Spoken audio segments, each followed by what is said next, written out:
Good evening, everyone. I'd like to call this public hearing to order. Can we please stand and join me in the Pledge of Allegiance? I pledge allegiance to the flag of the United States of America, to the republic which stands one nation, under God, indivisible, with liberty and justice for all.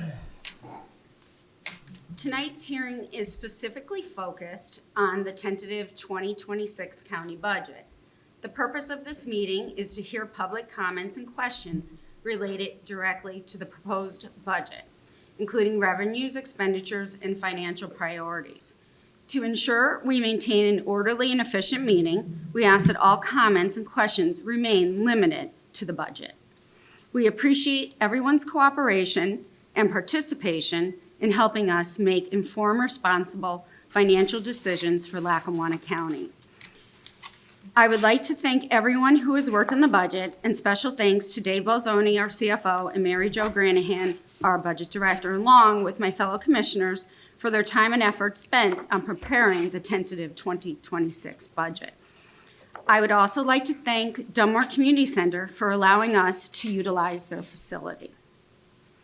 Although I am new to the role of commissioner, I am not new to county government. I have over a decade of experience serving as the deputy and director of the Lackawanna County Economic Development Department and over 25 plus years of experience in the financial services industry, maximizing bottom line savings and driving profitability.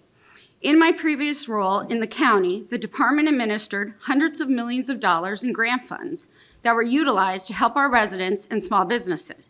It is very unfortunate that I did not get the opportunity to do this sooner, as the PA Supreme Court recently confirmed.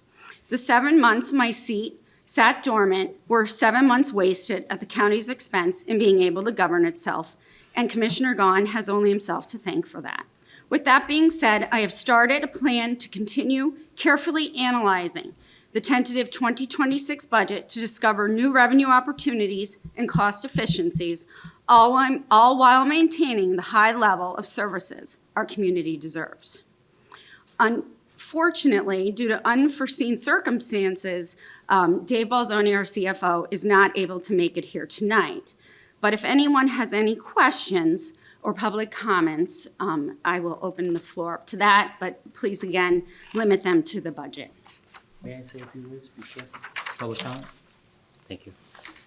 Good evening, ladies and gentlemen. My name is Commissioner Bill Gaughan. I'm very happy to be here in Dunmore today. Just before we get started, wanted to recognize some of the elected officials in the audience. Council President of Dunmore, Janet Breyer, Councilman Tripp O'Malley. We also have former Councilman Vince Amico here. I also want to recognize Councilwoman Catherine Mackerel-Oven, Councilman Mike Dempsey, Councilman Tom Hallinan, Councilwoman Beth McDonald-Zangardi, and Councilman Patrick Nibbs-Lotney. Of course, Mayor Max Conway, Tax Collector Michael Ruddy, the Borough Manager, who does a great job, Greg Wolf, Police Chief Sal Marquez, Fire Chief Kristen Aples, and the Community Center Director, Chris Kearney. I also want to thank Dave Bolzoni and Mary Jo Granahan for all their work, not only on this particular budget, but on writing the county's financial ship for the future.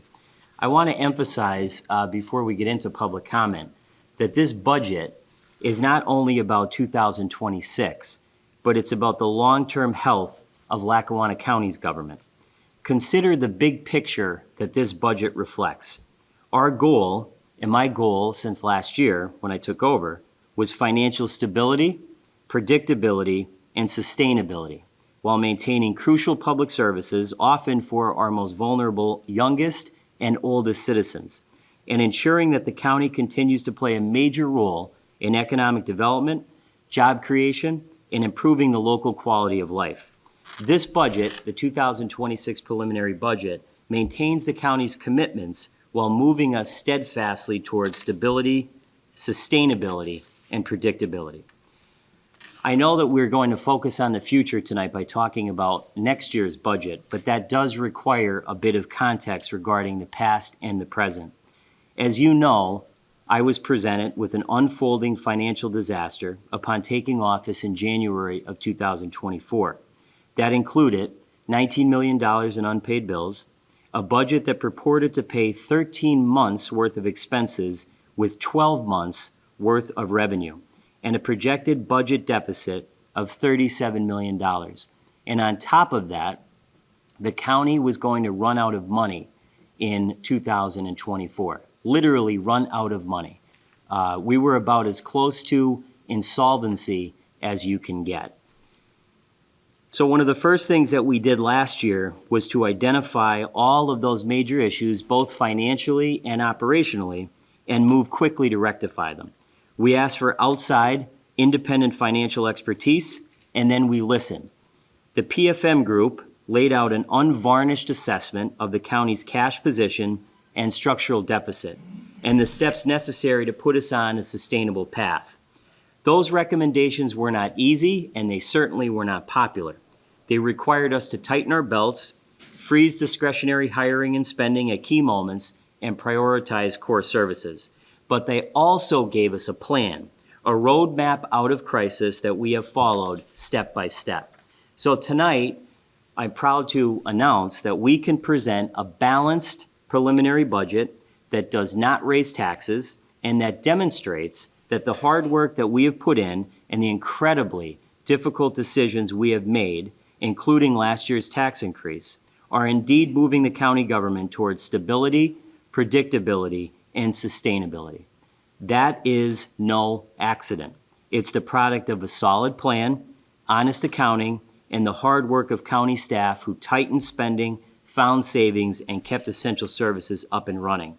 I'm certainly not celebrating complacency, but we are acknowledging progress, that the county is now on stable ground. And I'll give you a quick example.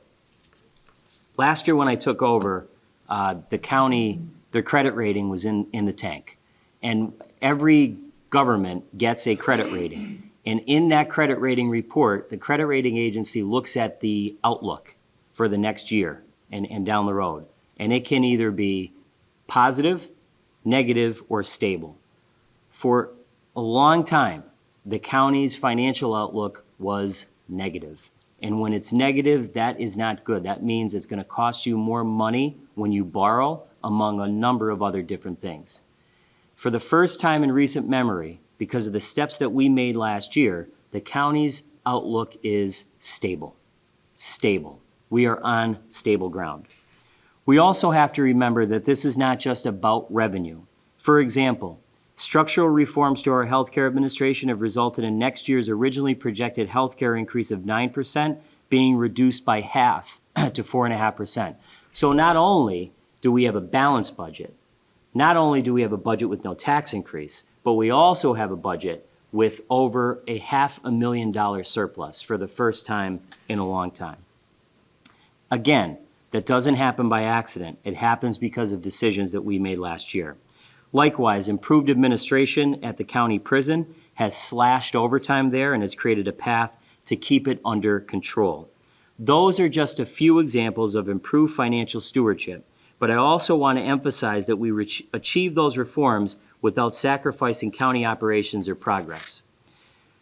It goes without saying that last year we had an unbelievable issue in crisis in the Office of Youth and Family Services. It was in disarray when this administration began back in 2024.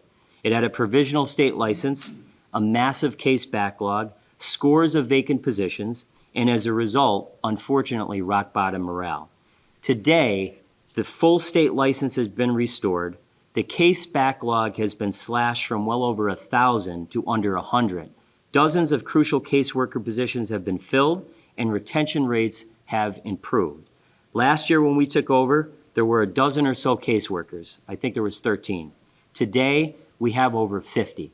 Think about that for a minute. These people, and this is part of this budget, it might just be numbers on a sheet to some people, but to me, it's the people from our county that go out and help those who are most in need, the children and the families in Lackawanna County. We had 12 caseworkers to cover an entire county last year. That was a big problem. That's one of the major problems that was cited in every report that was filed with us by the state. And like I said, today we have over 50. We also have launched and been approved for first of its kind Community Pathways Project. The Community Pathways Project is the first of its kind in the state of Pennsylvania. There's no other county in Pennsylvania that's doing it. And that's to help vulnerable children and families get the help they need to thrive before they become subject to the child welfare system. The county has partnered with the Chamber of Commerce to promote high-tech entrepreneurship. We have continued to provide business improvement grants to help small businesses grow and prosper. We have helped businesses and civic organizations to secure millions of dollars in state and federal grants to improve their facilities and their operations. And our Department of Economic Development, and I'm very proud of this program, implemented a program that prevented evictions of 70 families from their apartments and won a statewide award, which they just accepted recently, which helped those tenants and their landlords deal with economic crisis. Our Parks Department has improved the physical condition of our parks while introducing an array of new programs and outdoor opportunities, including, and you'll appreciate this in Dunmore, the beautiful North Pocono Trail in Elmhurst Township, which is going to connect Dunmore to North Pocono. And there's much more to come in 2026 and beyond. Over the past year, we've also rebuilt and paved miles of county roads that had been neglected for far too long. We've made major bridge repairs and replacements, ensuring our communities are safer and better connected. We've invested in modern equipment and smarter planning, so infrastructure work is done faster, cheaper, and built to last. There are still many challenges that lie ahead. The county is in the early stages of recovery, and there will be more difficult but necessary decisions that have to be made. I compare this to the situation that I inherited and many other people inherited upon taking office as a councilman in 2014 in Scranton. Scranton was, at that time, nearly bankrupt, very similar to Lackawanna County. They had to sell off the Scranton Sewer Authority, they had to lease the Scranton Parking Authority, and they had to make very, very difficult decisions. And we had to do the same thing. And it took a few years to get back on stable financial ground. This is a very similar situation. And just to prove my point here, I'll just hold this up for a minute. And this was the same thing I saw in the city of Scranton. This is revenue versus expenditures from 2012 to 2024. If you notice in yellow here, and it might be hard for people to see, that's real estate tax revenue at 27% from 2012 to 2024, while the expenditures are at 79%. So if you don't have enough money, but you keep spending it, that's where you run into a major problem. And that's essentially what happened in the city of Scranton. I'll never forget sitting in a meeting with our recovery coordinator, the Pennsylvania Economy League at the time, and the gentleman actually held up a chart and showed that one of the mayors didn't raise taxes for 10 plus years. Everybody was happy. But what happened during that time is the expenditures skyrocketed. And that's the same situation that county government is in today, but it's getting better. So there's still a lot of challenges ahead. I believe that we are turning the corner. We're not out of the woods yet. What we can be very, very confident about, and what I am very, very confident about, is that we have stopped the free fall. We have stabilized the ship, and we can now plan forward instead of scrambling month to month. And that matters. That matters for businesses who need predictability, for families who rely on public safety and human services, and for every single taxpayer who expects honest stewardship of public dollars. The preliminary budget that we present to you in Dunmore today demonstrates that the long-term structural reforms, although very unpopular, that we have embraced are beginning to improve the county's finances and operations. And these results are a great incentive to continue those reforms to ensure stability, predictability, and sustainability. Now, as Commissioner Sacco said, Mr. Bolzoni could not be here tonight. He was in New York. But I just briefly explain that this is a $181 million operating budget. And again, it does not include a real estate tax millage adjustment. So when we started looking at the budget back in the summer in terms of the 2026 preliminary budget, the original deficit was about $3.9 million. Now remember, last year, the preliminary budget showed a $37 million deficit. $37 million to $3.9. That is progress. That was reduced by the hard work of our staff in the county, by departmental budget adjustments, by a tax lien sale that we intend to transact next year, and a group health refund. So again, the deficit was about $3.9 million. We made $880,000 worth of cuts. We plan on a tax lien sale in the amount of $1.75 million, and we are getting a refund, a health refund in the amount of $1.1 million. So if you take that and couple it with the improvement in our healthcare costs, we're looking at about over half a million dollars in a surplus. So again, long story short, ladies and gentlemen, we are making serious progress in Lackawanna County. Thank you. So at this time, we can open it up for any public comments or questions related to the budget.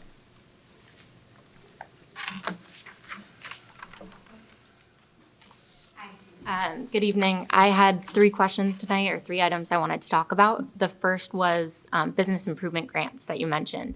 I saw them on social media, and I was looking for them in the budget and in prior year budgets, because it said online that at the beginning of every year you set a budget for it. I was curious where to find it in the budget, or if that budget for it's announced.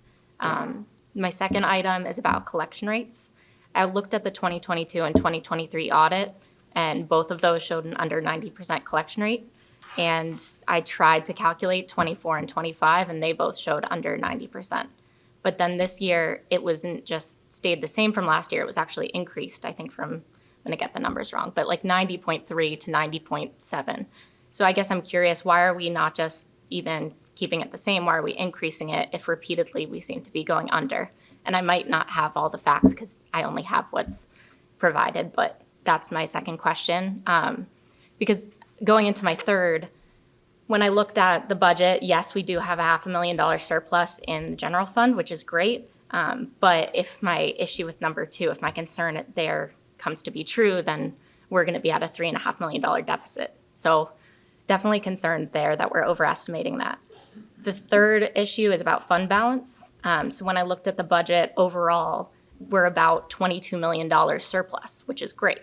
But then when I looked at each of the funds, I'd say like 90% of that, 21 of the $22 million all comes from fund balance.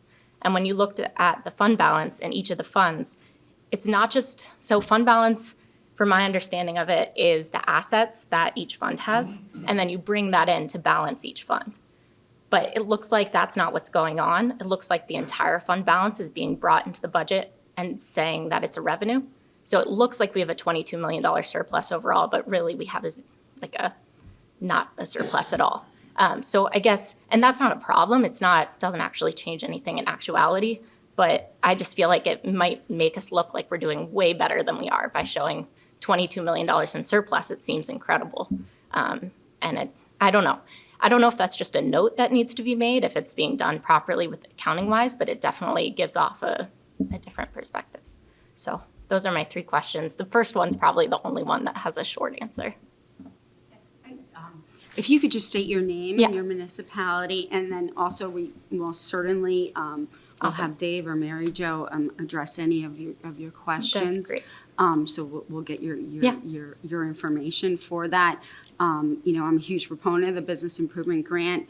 Actually, while I was deputy and director of economic development, it was a program that was started within the department that I oversaw, and we helped tons and tons of business and help them either start up or expand and create and retain jobs. So I'm a huge proponent of it.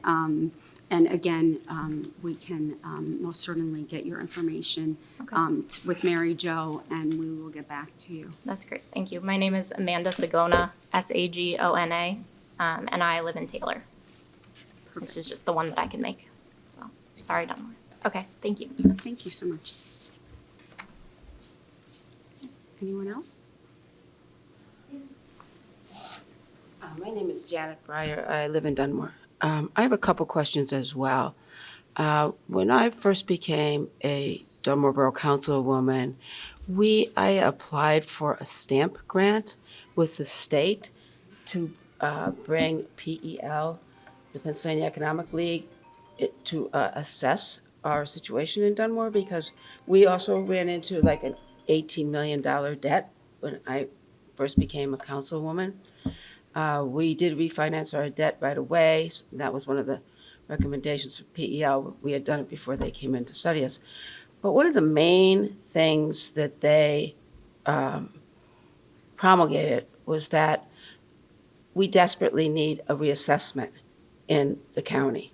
And they said for the municipalities in the county, it's essential, especially for places like Dunmore, that we have we're the only borough in the state with a full-time fire department.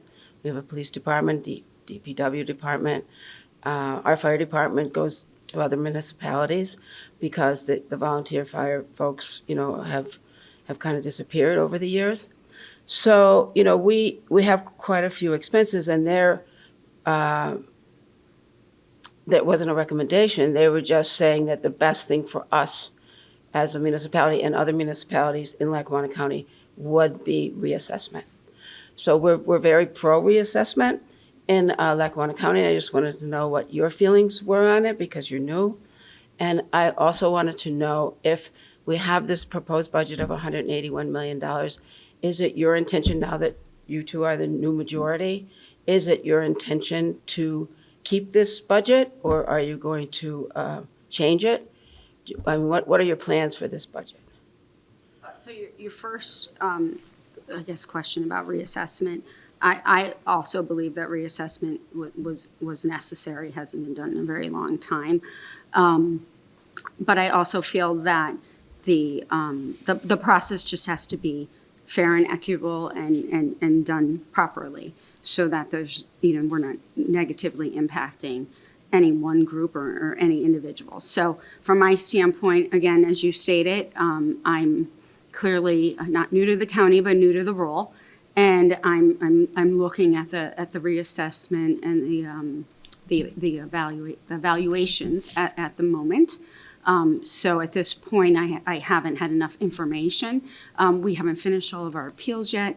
Once that's done, I intend to truly analyze it and look at the reassessment and how it's gone with our hearings and such. I'm not saying that. At this point, I haven't had enough time to fully analyze what's. Well, you're only going to be here for 3 more weeks, so I mean, how are you going to? Okay, and what was your second question? My second question was about the budget. Are you going to the accept it as is? The budget is a good budget, and it's like Bill said, and like Brenda said, it's a work in progress. And I know Dave is still fine tuning, even though he was unable to be here tonight. So him and Mary Jo and the finance team are certainly looking it over. But as far as, that's certainly an acceptable budget to me. So, I know that Dave is still tweaking it, so. How do you feel about reassessment? How do I feel? Basically, just what Brenda said. The reassessment, I've said it has to, we need to have it done. There's no question about it. It's got to be done properly. There's a lot of issues that I still have, and we are waiting for the final. What issues in particular? Incorrect appraisals, incorrect numbers on vacant land, incorrect information and assessments and appraisals on commercial and industrial properties. So there's a lot of that has to be. Who's promulgating that information to you? The assessor's office. Assessor's office. So, and that's so what do you we're looking anticipate a delay then? If we have to, we have to. But at this point, I'm waiting to see what the answers are with our assessor's office. Okay, thank you very much. Can I just comment on Sure. reassessment? So there's 2 things which I respectfully disagree with that were just set up here. The reassessment cannot be paused and it cannot be stopped because there is a court That's order. my concern. Yeah. We do not want it paused. No, and I don't believe that we can because there's a court order that was signed by Judge Tom Munley that says the reassessment has to be completed by January 1st, 2026. And also it's important for everybody to remember, and I know that you know this because you're the council president, if reassessment is going to be screwed around with, or if there's something that Commissioner Chermak or Sacco are going to do in terms of trying to pause it or stop it, that's going to screw up not only our budget, but it's going to screw up every budget in Lackawanna County. It is. Because every borough, municipality, and township is waiting for the finalized valuation so that they can finalize their budget. That's number one. Number two, the idea that there's incorrect numbers or incorrect information, that if you get your valuation and you don't agree with it, that's why you appeal. It doesn't mean it's incorrect. It means you don't agree with it, and they might change it based on the information that you would bring forward in the appeals process. Remember, there was an informal appeal process, and if you didn't agree with that, then you went to the formal appeal, and then if you don't agree with that, you can appeal. You can appeal every year, but you can appeal next year. But I do not agree with the idea that it can be paused or it can be stopped. That will be a disaster.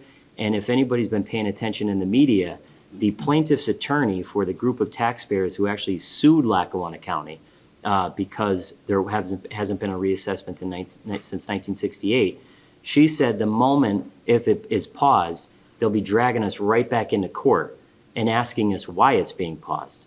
And we'll be spending more money. Yeah, it seems like more like a political decision than a practical decision for our municipalities. There's some legal opinions in there too, so we're working on all that. Well, we hope there isn't a pause. Thank you very much. Thank you. Thank you. Yes. And there are, the tentative budget book is up here for anyone that needs a copy. Anyone else have any comments or questions? Good evening, William O'Malley, Dunmore. I also had the same concerns that Councilwoman Breyer just brought about reassessment. I think we need to continue it. We cannot pause it because it's going to, like Commissioner Gaughan stated, it's going to have a big impact on our budgets. So it has to get done. Just stay the course. People had all these opportunities to appeal. If they didn't, then so be it. They could appeal next year. But I think it's the right thing to do right now. Thank you. Anyone else? Okay, so now we're opening up for commissioner comments. Commissioner Gaughan, I know you've already spoken. I do have a couple of things to say, but you could go ahead, Chris. Go ahead. No, you go first. So, thank you, everybody, for your public comments. I did just want to make one, I haven't had an opportunity to comment on this publicly, so I did just want to say a few things about our communications director, Pat McKenna, who was fired this week. Commissioner Gaughan, with all due respect, this is about the budget. Well, I'm going to tie it to the budget. Just give me 1 second, with all due respect. So, Pat McKenna, who was fired this week, was instrumental in the unveiling last year of the digital budget book. And let me just take a minute to explain to everybody what that is. So the digital budget book exponentially increases the amount of budget information to the public. It includes detailed descriptions of the budget process, detailed graphics on every department's revenues and expenditures, and narratives of how the county uses public money to deliver crucial public services. Each department head details each department's revenues and expenditures in a question and answer format, and details accomplishments from the previous year and plans and what their goals are. No administration in the history of Lackawanna County government has ever presented a budget with this level of detail. It's a powerful, powerful educational tool. So the reason we did that last year is because when you look at this budget, right, and you're looking at, this is the preliminary budget, obviously, it's just a bunch of numbers. So what we did last year with Pat McKenna's help, and he was one of the people who spearheaded it because of his experience in communications and with the press, we took that, we put it on the website with charts, graphs, and an explanation of how every single penny is spent. So if you go on there now and you want to look at last year's budget, you'll be able to see everything, how every single penny is spent. And the fact that he was fired without any explanation, and in my opinion, for no good reason, now I'm not sure what's going to happen with the digital budget book for 2026. It was one of the most disappointing things that I've ever seen since I've been in public service for the last 10 years, and it deeply, deeply concerns me. Is this, with all due respect, is this related to the budget? It is, it's related to the digital budget book. So the action that they took is not just a personnel change, in my opinion. It's a symptom of a disturbing pattern of political maneuvering and backroom politics that threatens the transparency and integrity of our county government. We just sat up here and talked to you about the 2026 preliminary budget and how far we've come in terms of transparency so that you could see how every single penny and every single dollar is spent. And then they went and they fired the communications director with no explanation and no reason at all. With due respect, could we Now- please stick to the budget comments? We let don't me- discuss personnel issues. Let me just finish publicly. here. Pat McKenna was hired last year with an outstanding reputation, earned over 40 years in journalism and communications. His career was defined by ethical standards, professional conduct, and a clear commitment to speaking truthfully, translating complex issues, and serving the public's right to know. For Commissioners Chermak and Sacco, with all due respect to them, to fire him without explanation sends a chilling message. Loyalty to bosses or political insiders trumps merit, service, and fairness. It signals that public service in our county can be dispensed with as part of a backroom deal, not as part of a process rooted in respect for the workforce. They have made it abundantly clear to me that their top priority is to fire anybody who has any integrity and qualifications. His style of transparency, which is evidenced by the digital budget book that he helped me put together last year, and his ethics, clearly doesn't fit into the dirty backroom political schemes that are going on here. And I find it hard to believe, with all due respect to Commissioner Sacco, that somebody who's only going to be here for the next 3.5 weeks can come in, not even interview the guy, barely talk to him, and fire him. At this point, And I fire believe we're him. absolutely And off that course. is, just let me finish. And that is one of my major concerns, because we worked so hard last year to ensure that that budget was put online and put on there with transparency in mind, so that everybody could see where every dollar is spent. And the fact that they would fire him for no good reason is deeply, deeply, deeply disturbing. The other thing that I'd like to mention in terms of reassessment is I pray to God that Commissioner Chermak and Commissioner Sacco do not try to pause reassessment. I was informed today that they met with Pat Tobin, the Director of Assessment, and I am hoping that they do not try to put this to a vote, whether it's on November 5th, the day after Election Day. I understand, as everybody understands, that reassessment is not a popular thing. I mean, let's face it, it's been 58 years since reassessment has been done. But not only is it necessary, we don't have a choice. We don't have a choice. There's a court order that tells us in Lackawanna County you must complete it by January 1st, 2026. So the insinuation that somehow we can pause it, or there's something that was done that was wrong, or maybe we need to look at it or inform the public more. There was over a dozen public hearings in every high school in Lackawanna County. This thing started in 2022. So there's no miracle going on here. They've done very, very hard work. There's reassessments that go on in every part of the country. Some parts of the country do it every single year. So to pause it or to stop it would not only be bad in terms of the legal side of it, it would be bad because it would just blow holes in budgets all throughout Lackawanna County. So I hope and I pray that the majority here does not do that. And I want to make sure that I'm on the record in saying that. Thank you. Commissioner Chermak, comment? Nope, just thank you, everybody, for coming. The copies are here if you'd like to take one. They're also online on the county website, along with the PowerPoint presentation that Dave Balzoni has done in the past. So other than that, we'll continue to work on this budget, hopefully fine tune it a little bit more, find a little extra savings, and we'll keep moving from there. So thank you. Thank you. Although I am just beginning to fully analyze the tentative 2026 budget for potential revenue opportunity and expense savings, there are a lot of items that need to be questioned and addressed. Was the 33% tax increase in 2025 truly necessary? And have those potentially unwarranted increases now been built into the 2026 budget?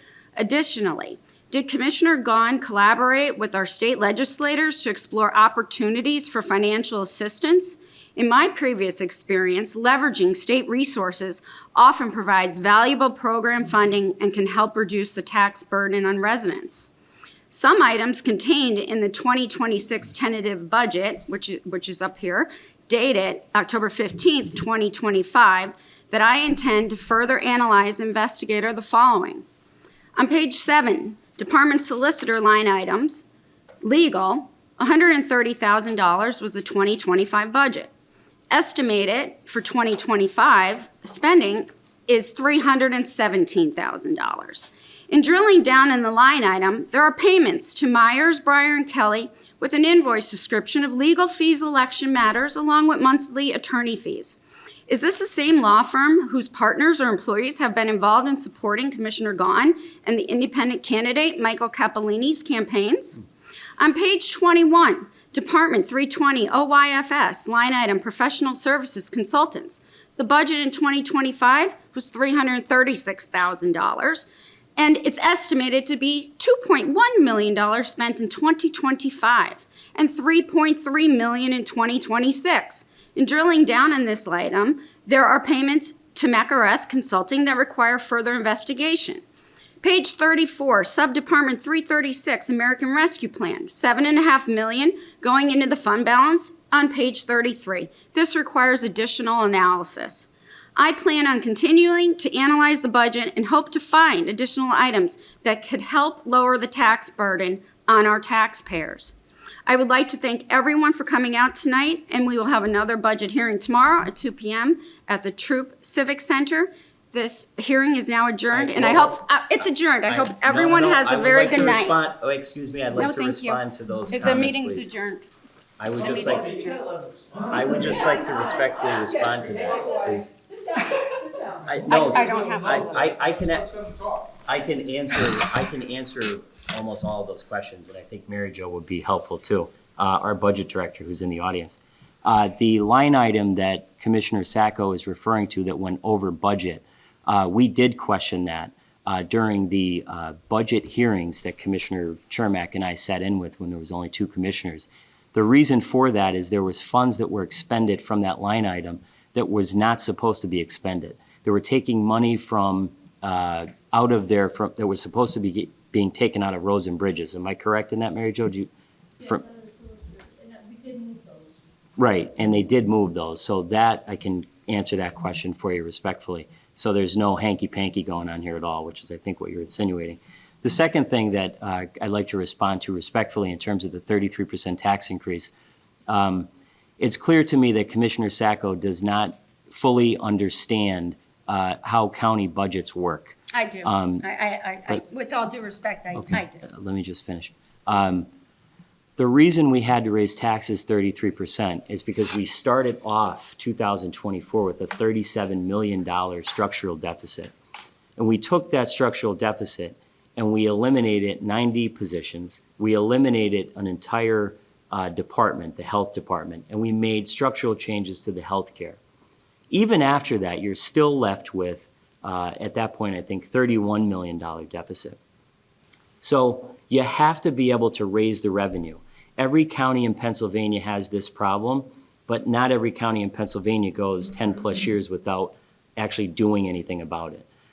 When you are faced with a situation as I was last year, and the county's gonna run out of money before the end of the year, you have to do something.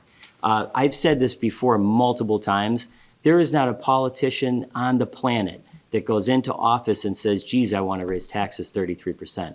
If there was a way that I could have avoided it, you can bet I would have avoided it. I worked hard with the county staff to do everything that we could. But at that point, because it went 10 years without really addressing the core structural problems, that's how you come up with a 33% tax increase. So that's number one. Number two, she brought up Myers, Breyer, and Kelly. Myers, Breyer, and Kelly is one of the best law firms in our area. They were instrumental instrumental and recommended to us by our former county solicitor before they demoted him and hired Commissioner Sacco's personal attorney.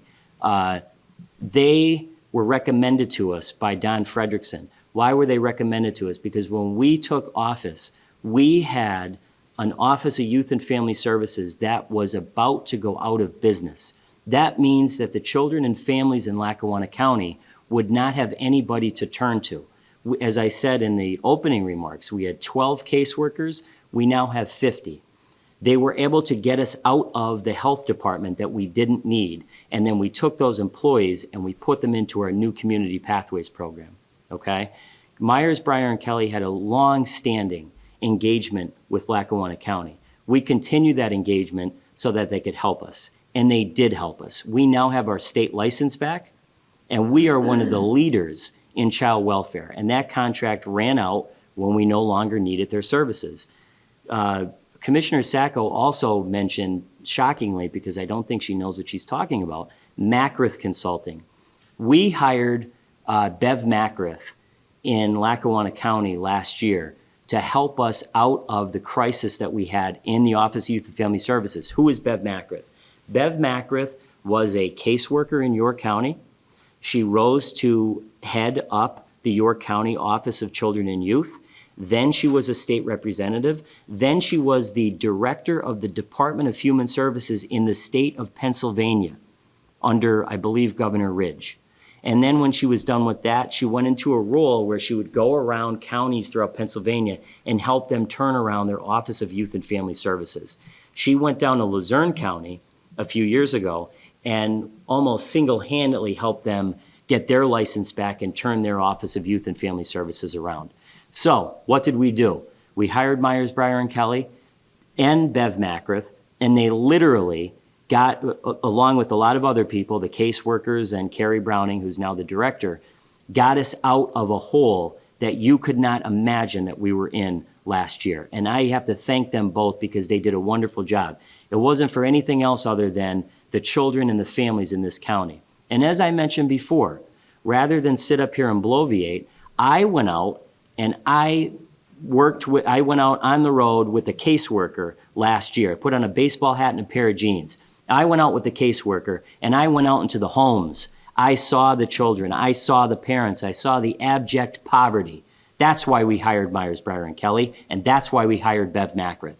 And you know what? They no longer work for us. Why? Because we didn't need their services anymore.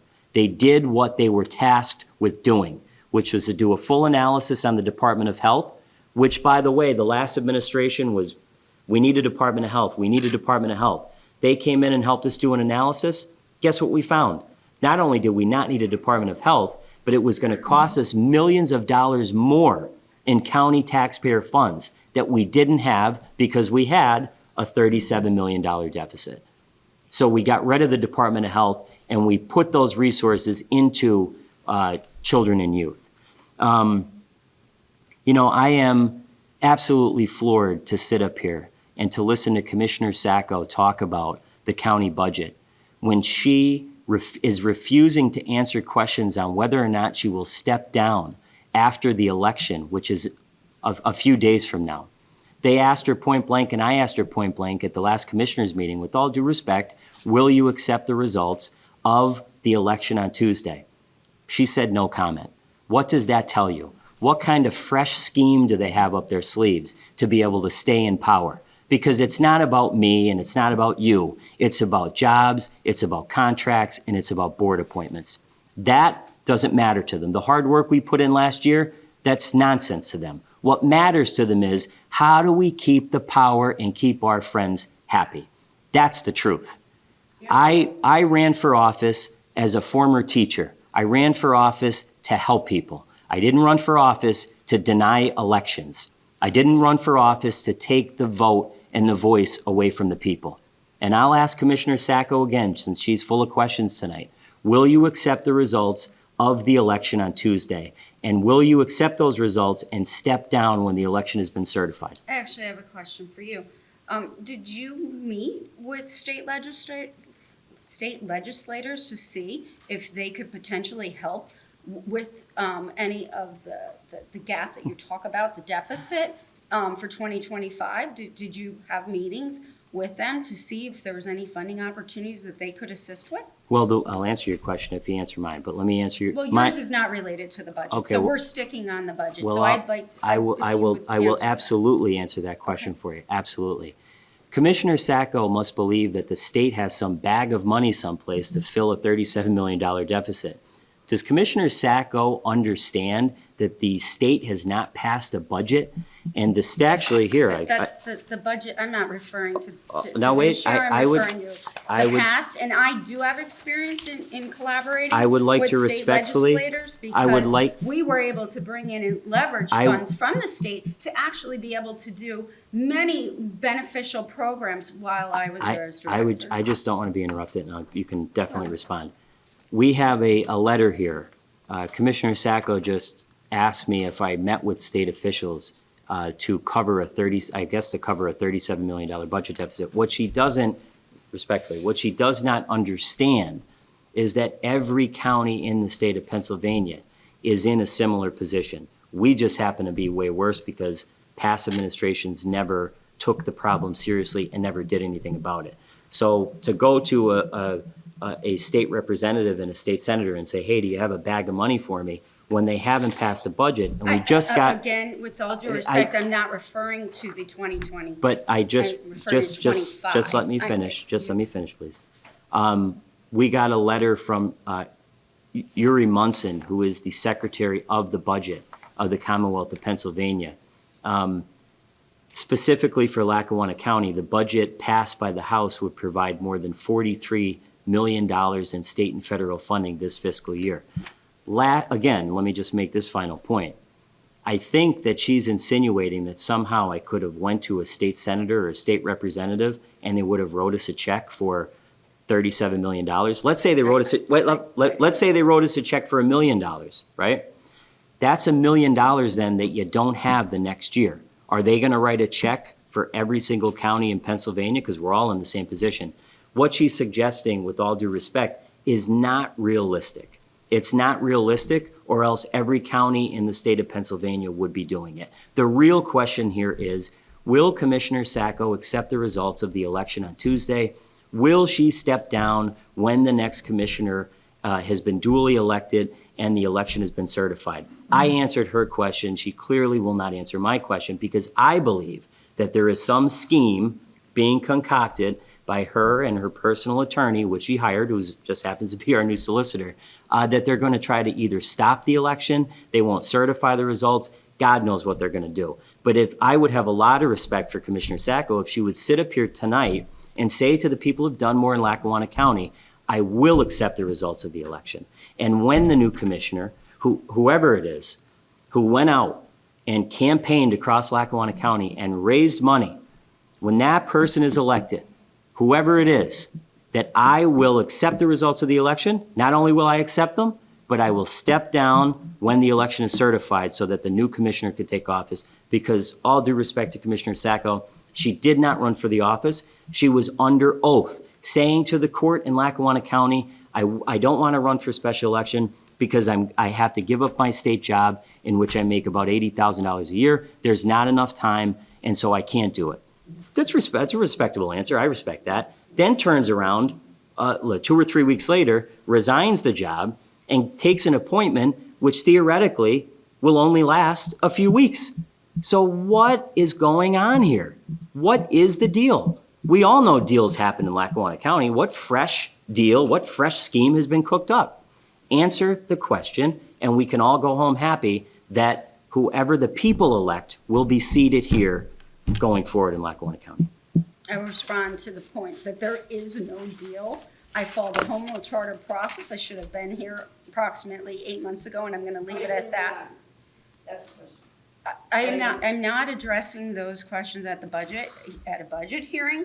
But one question that you didn't address, that you said you were going to address all of my questions, have any of the partners or employees from Myers, Breyer, and Kelly supported your campaign? Absolutely. Just like a lot of other attorneys throughout Lackawanna County, And when the you, independent that when you- you're supporting, the independent, because you are a Democrat, but the independent that you're supporting for commissioner, I believe that there was also some support coming from Myers, Breyer, and Kelly.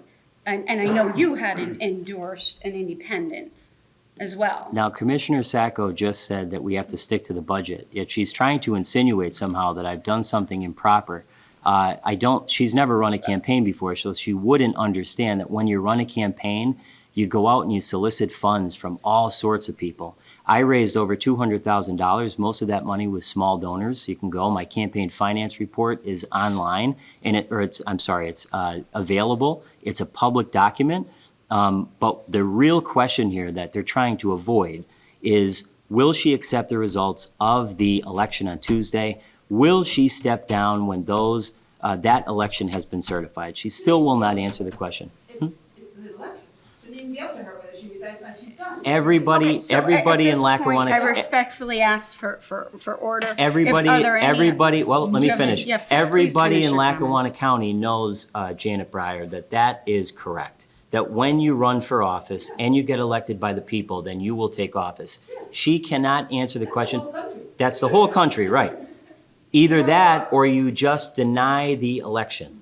They're trying to distract from the fact that they came in here like gangbusters. They formed a new majority, a Republican majority. They fired the communications director. They demoted the solicitor and then Again, fired her we're personal, and then off hired her personal attorney as off the county solicitor. I'm sure to block the special election. I don't know what kind of scheme they have up their sleeves, but we'll have to see what happens. But it's an embarrassment. Again, just like Monday was an embarrassment, tonight has been a failure on the part of Commissioner Sacco and Commissioner Chermak. It's pretty simple, folks. These are numbers. We all worked off these last year. Commissioner Sacco wasn't here for it, but we worked really, really hard on it.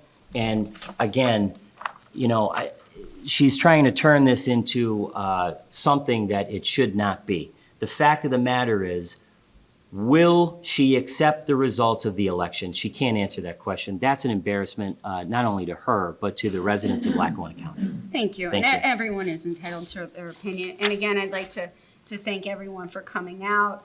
I encourage you to go through the book. And if you have any questions, additional questions, you can leave your name and information with Mary Jo. And I thank you again, and this meeting is adjourned. Thank you.